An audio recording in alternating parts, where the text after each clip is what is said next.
So in today's video, I want to take you through what the anxious preoccupied woman wants you to know, especially if you were dating her or getting into a relationship. So we're going to cover about 8 core things that anxious preoccupied sometimes have a difficult time articulating, but can be very valuable to show to a loved one if you are dating them.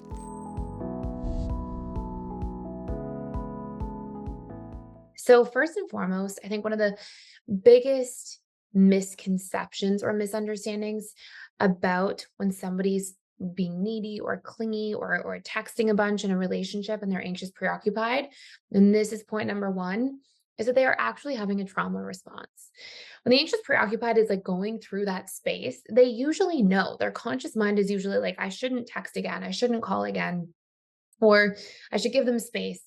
But their subconscious mind is literally responding to past trauma that has been stored from previous circumstances that is terrified of being abandoned. And I think it's really important to break that down for a moment because as children, if we get a fear of abandonment conditioned into us, as children, we can't understand the difference between somebody abandoning us and us not surviving because as children, we are completely dependent on our caregivers for survival. Meaning, if there is this fear of abandonment taking place, a child, when that is getting conditioned into their subconscious, is going, well, if you pull away from me, will I be okay? Will I even survive? And so, and you can think about that, right, for a moment, which is just children inherently know that they are dependent on their caregivers for their survival, right? Like a child knows they can't get up at 4 years old and pay the bills and, buy a house and put food on the table. And, there's so much dependency that's a part of our species. So it's really valuable to realize that when that abandonment wound is conditioned at a young age and then it comes back up later, that fear, that neediness, it's actually coming from past unresolved trauma, and they're actually having a trauma response in real time. Number two, anxious, preoccupied women, even though they need a little bit of reassurance, sometimes they are not a bottomless pit. I think that a lot of partners of anxious, preoccupied people have this fear of like, oh, if I start, reassuring my partner too much or validating them too much, they're going to just depend on me to give it to them nonstop forever. It's actually the opposite. It's that if you are reassuring, validating on just a consistent basis, it doesn't have to be like 5 times a day. It can just be once a day or a few times a week. If you are doing that on a regular basis and there's consistency, the anxious preoccupied actually loses a lot of this need to hold on too tight because they feel safe in the relationship and they feel like they can rest. So, asking for reassurance or if they need reassurance, that's not a bad thing. It's actually a beautiful thing that they're in a space of being vulnerable enough to know that and to be able to be open and willing to ask for that because it takes a lot of strength in our world today to be vulnerable. It takes a lot of courage. So there won't be this endless amount that's required. In fact, if there's a little bit of consistency around it, you'll actually see the need becomes less and less over time because they feel more rested and safe in the relationship. Number three, if they know that you are there and that you care for them, they will pour their heart into you. I think this is something really beautiful about the anxious preoccupied attachment style is that they will literally go above and beyond for the people they love. They will think about the people they love. They will think about what the people they love want or need or what would make them happy. They'll go out of their way to really like brainstorm about it and try to do things accordingly. Like they have such a loving, giving heart. And I think that's very underrated. Number four, certainty goes a long way. Anxious preoccupieds are actually much better at being okay with a change in plans as long as there's some certainty packed onto the other end. So if somebody's like, I have to change the plans, but let's do it next Friday instead. Or, hey, I can't meet on Monday. Can we meet Wednesday at 5? If there's some kind of certainty somewhere else, or hey, we'll FaceTime tomorrow morning. If there's some kind of certainty, anxious preoccupieds can actually be very flexible. And I think this is another kind of myth where people think, oh, if I change the plans, my anxious partner is going to be distressed about it. They're going to be upset with me. That's not the case. If there's just some certainty on the other end, they can be really, really calm about these things. And so it's valuable to remember that as a bit of a pointer. Our next one, number five, if they feel loved and cared for, and if they see the consistency around it, a lot of those abandonment wounds will start to go to rest. Now, I want to be careful here too, because it doesn't mean that, as an anxious preoccupied, you should just find somebody secure and date them. It doesn't mean that there won't be inner work to also do.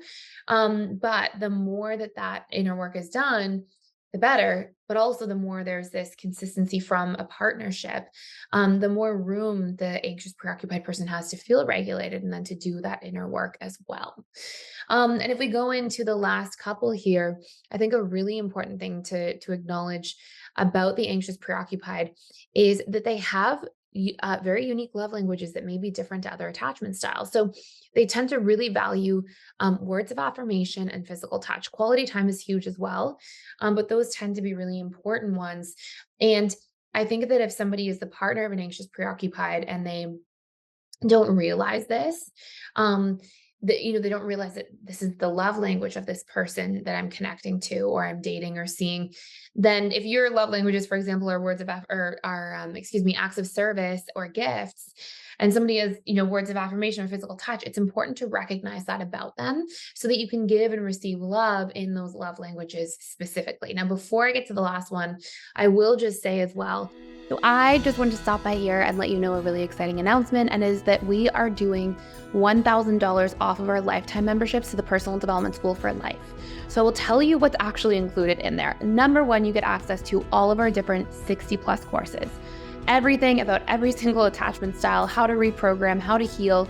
We have courses in there about the 6 stages of relationships and how to navigate each stage. We have courses in there about how to get back together or heal relationships between different attachment styles and all of the steps for reconnecting. And we have all sorts of other courses on boundaries, conflict communication, setting and achieving goals at the subconscious level, seeing how attachment styles even show up in your workplace and how to navigate some of those different dynamics and heal those aspects of your attachment style. There's so many courses in there. But number 2 feature that we have, daily social support groups. So these are small groups that are all included in the lifetime membership. And we do daily events, sometimes even twice a day, where there will be, 10 people or so led by a trained counselor, coach, or facilitator. And you can actually join in there and practice some of the different tools with other members. It's a great place to build relationships, connect with like-minded people, and to really fast track your learning and have that extra support all the time. And number 3, we have daily webinars Monday through Saturday. I do 3 of those webinars every single week. That's the time to come in, ask me your questions. You can come in on camera and we can chat. You can come in off camera and just post them in the chat, whatever you're most comfortable doing. And we have other amazing counselors, coaches, facilitators who also lead other webinars. And again, those are slightly larger groups of people, but it's a great opportunity to connect with like-minded learners who also care about the same things: emotional connection, relationships, and personal growth. So I hope you check it out. We also have all these different discussion forums in there. We have a Facebook group so you can connect with each other there as well. And there's a tremendous amount of community support in an ongoing way at PDS. So I would love to see you on the other side. I hope you join me. And now we'll go back to the video. Now, last but not least, the anxious preoccupied wants you to know that they have needs in a relationship as well. And sometimes anxious preoccupieds, they can get really into their people pleasing selves and they can really put people beyond themselves. And it can be easy for people to get comfortable with that, right? If somebody's always people pleasing, then sometimes, we expect that person to be the people pleaser. That's how we know them. They're always flexible. They're always eager to help or to support.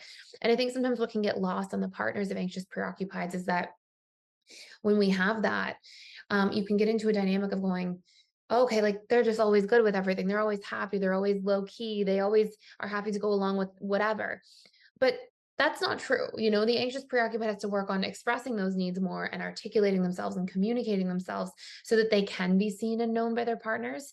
But just because they're always so great doesn't mean that they don't also have needs. And so it can also be really great as the loved one of an anxious preoccupied, to check in, to ask how they're doing, to see what their needs are, to go out of your way for them. And that is something that will land in such a deep way for them, and they will be so, so appreciative of. So major things that the anxious preoccupied woman wants you to know. This is part of a series. We're definitely going to do some on the other attachment styles, men and women both.